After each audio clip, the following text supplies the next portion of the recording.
board and lead it 6-0.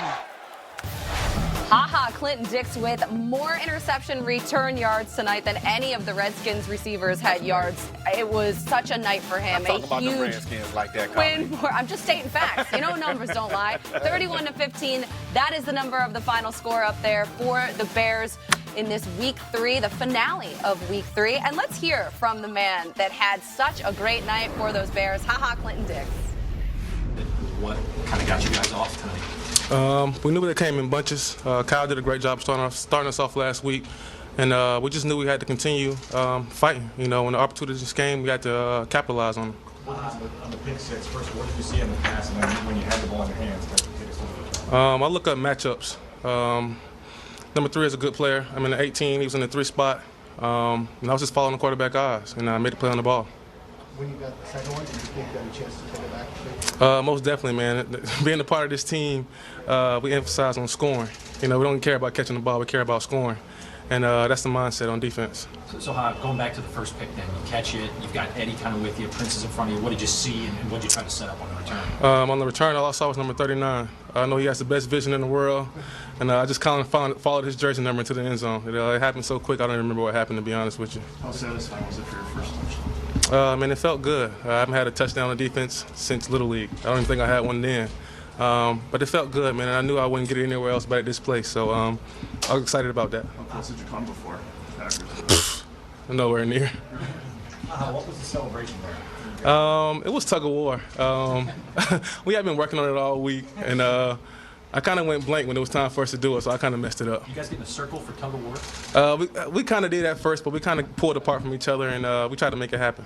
One play before your pick six, what happened? It looked like you were maybe upset with yourself, where you were a tad late on it. It was a drop over the middle. It was just a weird 2-play sequence. What happened on the play before? Yeah, I should have trusted my instincts. I was in the right position. I should have just broken the ball more downhill and make that play. You know, what I do is when I mess up on a play, I just play it over in my head and try to correct it and move forward. To do this here, is there any extra satisfaction?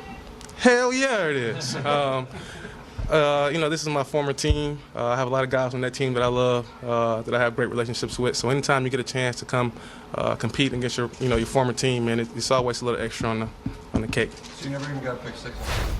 Oh, that's got to feel good for him. Except he messed up the tug of war. He said that they worked on it all week, and then he just went blank. You get excited. Yeah, you know what I mean? You forget stuff. I guess that's fine. If you're not used to getting in the paint, man, it's different when you get in there. Yes, it is. 2 interceptions for him. Like, first of all, what a great performance for him. But coming against his former team, I mean, when you guys have played before, if you've played your former team, it's a different type of energy, no matter how hard guys try and play it down. Yeah, it's a whole different type of energy. And for me, I got cut the last cuts of training camp with the San Francisco 49ers.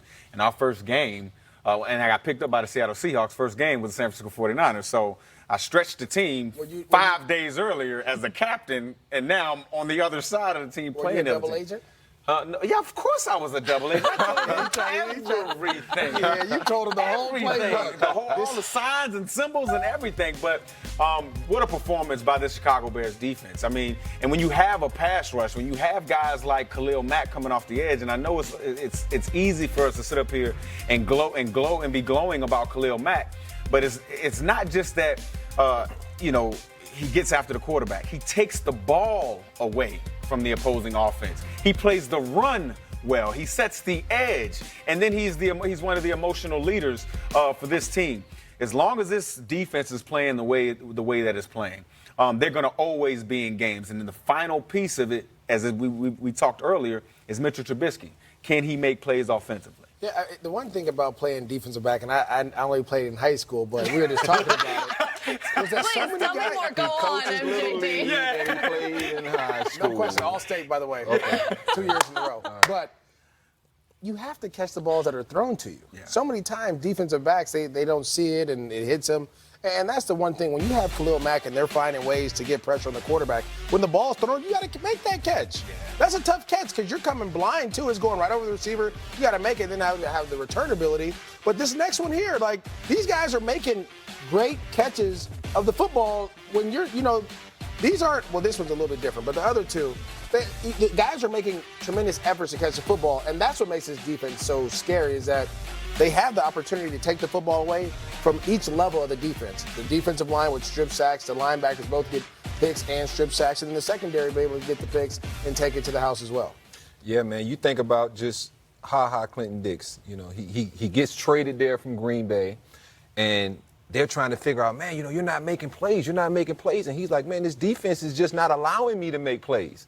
And then to go to another place, Chicago, great defense, great, you know, a bunch of other guys around him. And to come back to that field, you talked about how does it feel? Yeah. To come back to that field with a team that didn't quite think you had enough left in the tank, and to go out there and do what he did, man, bro, you're laughing. You got the last laugh, brother. Trust me. What an Great amazing game, flex man. for him just to go out Absolutely, there man. and do that. Couldn't have wrote a better script for him. Hit that Exactly.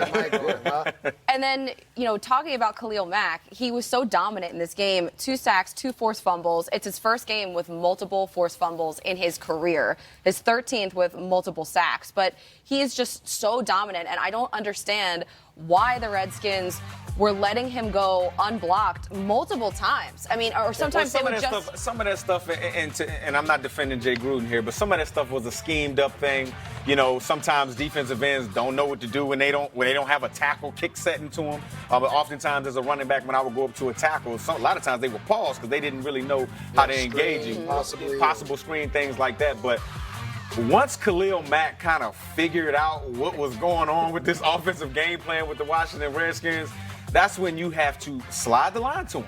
I mean, Jay Gruden spoke about, we saw it in the press conference, he spoke about putting backs to him and putting tight ends to him and, you know, 2 tight ends set outside and, maybe they kind of messed that up. No, slide the entire offensive line that way, right? And just do slide protection. That's how you force a guy like Khalil Mack to have to go through multiple levels to get to your quarterback. And another thing Washington wasn't doing, they were releasing 5. When you can't block, you can't release 5. I know you want 5 receivers out, 5 options out there. I know your running back is probably one of your best receivers as far as the check down option in Chris Thompson, but sometimes you got to leave that guy in, and that's the Achilles heel of this offensive line. We know they can't protect for long, and so you can't send 5 guys out. You got to send 4. Sometimes you got to send 3. I mean, the Rams can protect, and sometimes they'll max protect everybody and send 2 guys out into the route tree. So sometimes you got to fabricate some of this protection, and they weren't doing enough of that. No, they certainly weren't tonight because Khalil Mack had himself a game. But his head coach right now at the podium, let's listen in to Matt Nagy. Okay. Start within the game, we ended up having a right knee injury with Hicks. Hopefully he'll be okay. And then Taylor Gabriel's in the concussion protocol. Want to give credit to Cornelius Lucas for stepping up today, short notice with Bobby Massey's illness, and so I thought our guys did well there. It was a great game by the defense in regards to getting turnovers and flipping the field, which was really good. I think there was 5 total turnovers, and then the offense there, second quarter, used the momentum from that, and then at the end, they were a little sloppy there with the red zone, but at the end, then the offense being able to get in 4-minute mode and churn up some first downs was good. When did Bobby's illness come up? Literally, probably within. Making a decision was probably within a half hour to an hour, but it was late. It was right before the deal. It was quick notice. He came in when we got here. He came in and said he wasn't feeling good, so it was like, okay, I guess we got to figure something out. Was it like flu? No, it's. I think it's a small case of vertigo, so it's not really that good when you have a guy that has to be balanced for most of the game.